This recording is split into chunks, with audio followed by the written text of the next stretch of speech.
Hi, today I'm going to show you about rumen contractions and how it works with rumination and eructation. So first we have the primary contraction, and that starts out in the reticulum. Next,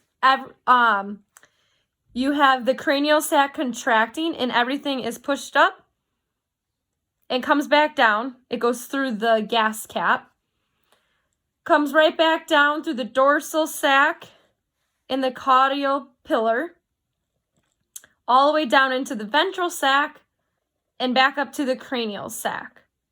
The secondary contraction is really similar to the primary contraction. So first you have the initial primary contraction here, back up, similar, through the gas cap, down, and then here is where it is different. The ventral sac contracts, comes back up, and the bolus comes back down to and the dorsal sac then contracts and brings the ingesta forward. Here's a little nicer drawing I have of the contractions in the reticular rumen.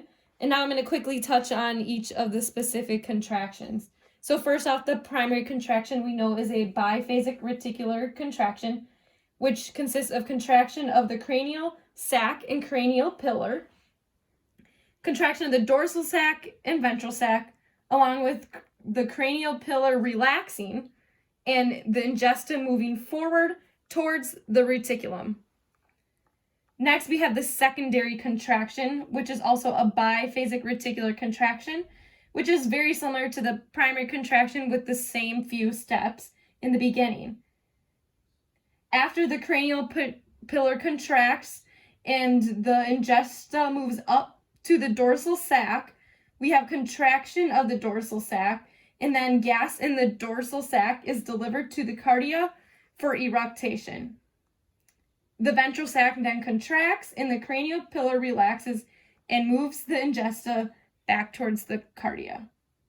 The primary contraction with rumination consists of the cow regurgitating the feed, and then the same thing happens as you would in a normal primary contraction.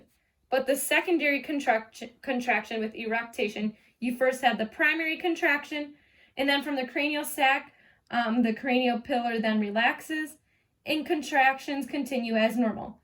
Gas comes up and is pushed out, and that is why the cow burps. This short film has been edited and produced by Anna Lucht.